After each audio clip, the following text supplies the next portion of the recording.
네, 안녕하세요. 건마담입니다. 우리 가족이 함께 모이는 명절. 여러분은 무엇을 하실 건가요? 저는 가족에게 최고의 여행, 크루즈 여행을 한번 소개해보면 어떨까 해서 영상을 켰는데요. 가족들하고 이제 모이시면 앞으로 어떻게 우리가 살아갈 것인지에 대한 이야기를 나누실 거고, 앞으로 우리가 여행을 같이 가시게 되잖아요. 그럴 때 우리 크루즈 여행에 대해서 한 번쯤 생각해보는, 여러분 누군가가 얘기를 해줘야지만 크루즈 여행은 할 수가 있습니다. 왜냐면 주변에 다녀온 사람들이 많이 없기 때문에. 그리고 다녀오시더라도 뭐 500만 원, 1000만 원 이렇게 비싸게 다녀오셨기 때문에 막연하게 그냥 꿈이라든지 그냥 뭐 나중에 가야지 하면서 마냥 부러워만 하는 크루즈 여행일 거예요. 이제 건마담 TV를 보셨다면 이제 누구나 당장 떠날 수 있다는 거 아시죠? 금액도 1박에 10만원대이기 때문에 그 10만원대에는 자는 비용, 먹는 비용, 문화생활 비용이 다 포함이라 결코 비싸지 않고, 오히려 우리가 따로 자유여행을 준비했을 때보다 더 저렴하기 때문에 이제 가족들과 함께 우리 몇 명이 어디로 언제 갈 것인지 계획을 하는 명절이 되셨으면 좋겠습니다. 그래서 여러분이 가장 중요한 크루즈에서 경비를 계산하는 방법에 대해서 제가 알려드리겠습니다. 일단 정식으로 한국에서 출발하는 크루즈는 없기 때문에 여러분이 비행기 표를 항상 생각을 하셔야 돼요. 그래서 저는 크루즈 문화, 크루즈 안이 어떤지, 그 안에서 생활하는 식사와 문화를 배우기 위해서 근거리를 추천을 드리는데요. 이번 여행 계획에서는 여러분이 가족과 함께, 특히 단체일수록 근거리 여행지를 계획을 해보시는 걸 추천합니다.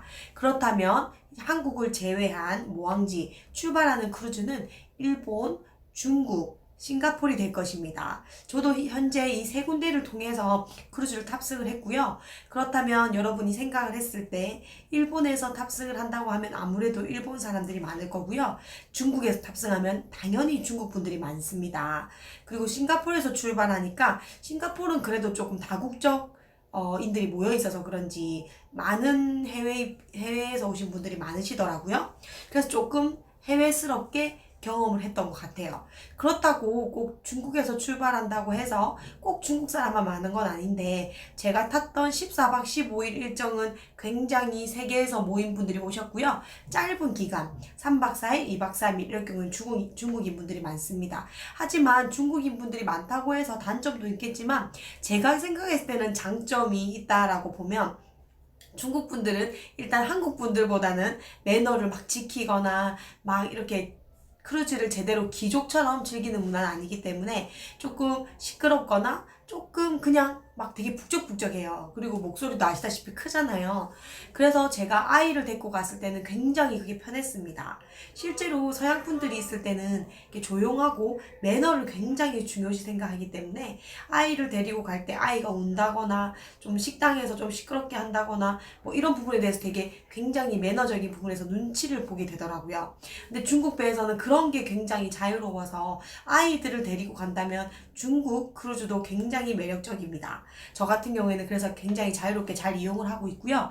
그래서 여러분이 뭐 싱가포르, 중국, 뭐 일본, 발을 생각을 한다면 여기에 포함될 비용, 여러분이 정산해야 될 이 중에서는 반드시 비행기 값이 가장 중요한 한 부분이 되겠죠. 그래서 한국에서 일본까지 간다, 한국에서 중국까지 간다라고 했을 때 중국까지 가는 비행기 값, 그리고 중국 공항에 똑같이 도착을 하겠죠. 그럼 중국 공항에서 우리는 이제 호텔, 일반 호텔까지 이동을 하시겠죠. 그거 대신에 중국 공항에서 크루즈가 정박해 있는 크루즈 터미널로 갑니다. 그럼 크루즈 터미널까지 가는 이동 비용이 하나 들겠죠. 그리고 우리는 크루즈 터미널에 도착을 하면 보통은 일반 호텔에 들어가시잖아요. 우리는 크루즈 호텔에 탑승을 하는 겁니다.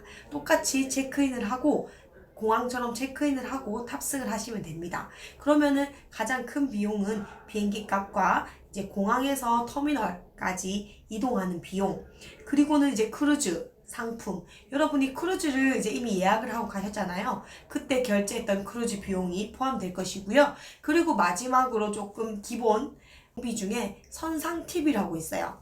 이거는 크루즈를 탑승을 하시면 이제 굉장히 대접을 받고 굉장한 경험들 하시게 될 거예요. 그때마다 우리가 팁을 1불, 2불, 뭐 10불 줘야 되나? 이런 팁 문화가 발달되어 있는 곳에서는 굉장히 고민이 되잖아요.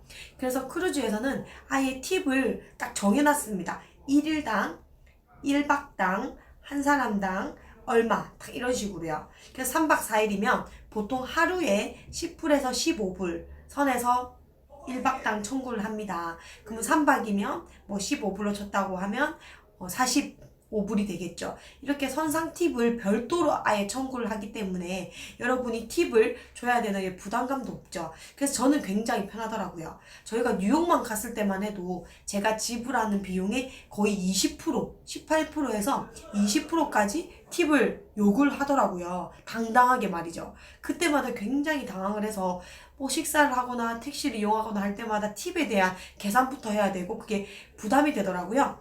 근데 크루즈는 그거를 없애고자 아예 1박당 1일당 금액을 정해놨습니다. 선사마다 금액이 다르기 때문에 제가 10불에서 15불 사이다 라고 말씀을 드리는 겁니다. 그래서 여러분이 총 이 4가지 경비는 아시면 필수적으로 필요한 4가지 경비이기 때문에 제가 말씀을 드렸어요. 다시 한번 비행기값, 공항에서 터미널까지 이동하는 비용, 그리고 당연히 크루즈 비용, 이 크루즈 비용에는 식사나 문화생활, 크루즈 안에서 하는 모든 비용이 포함입니다. 그리고 4번째 선상 팁.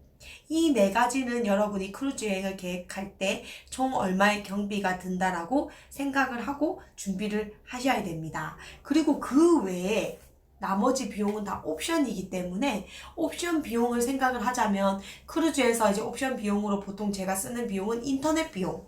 인터넷을 와이파이를 구입을 할 수가 있어요. 그러면 선상 내에서는 와이파이로 제가 그 영상을 찍고 편집을 해서 실제로 유튜브까지 업로드를 하고 있거든요. 그렇게 큰 불편함 없이 이용하고 있습니다. 그 인터넷 비용이 들 것이고요.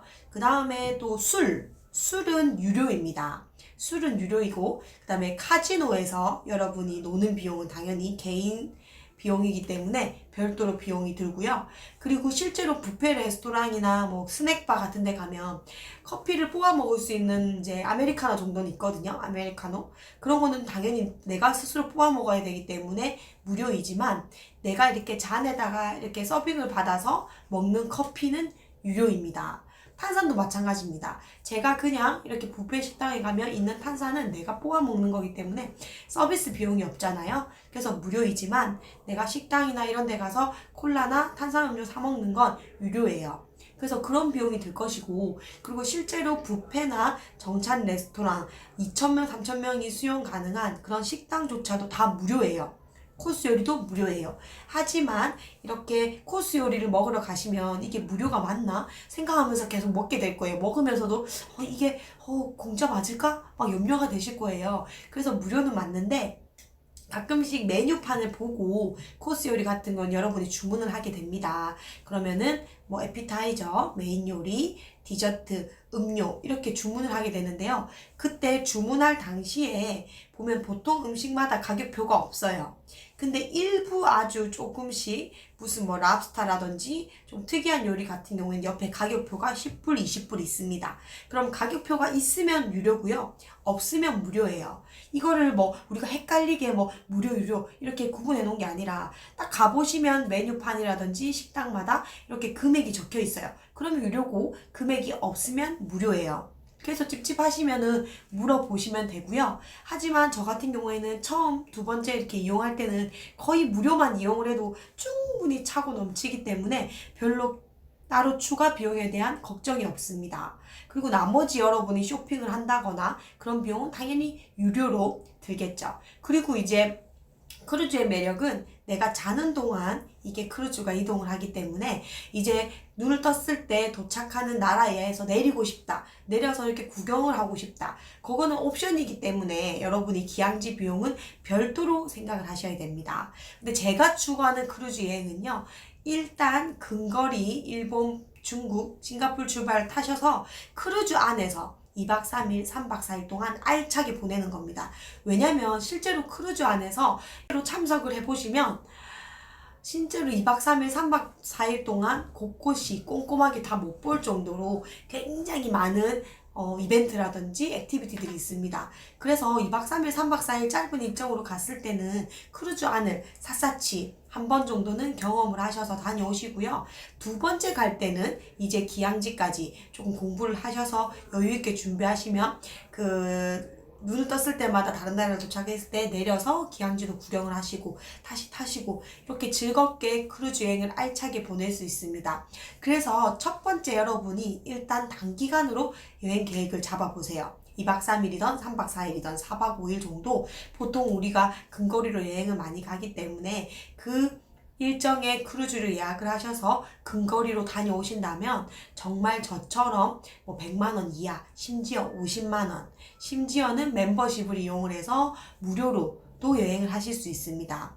그래서 결코 여러분이 따로 자유여행을 계획하는 경비보다 훨씬 저렴하고 더 좋은 거는 훨씬 럭셔리하게 그리고 정말 편안하고 잘 먹고 잘 놀고 그리고 정말 힐링다운 여행을 할 수 있기 때문에 한 번쯤 이번 명절에는 여러분들이 함께 2020년도에 크루즈 여행을 건마담을 통해서 가보자. 그리고 제 다른 영상을 통해서 충분히 혼자 공부를 해보셔서 가실 수 있고요.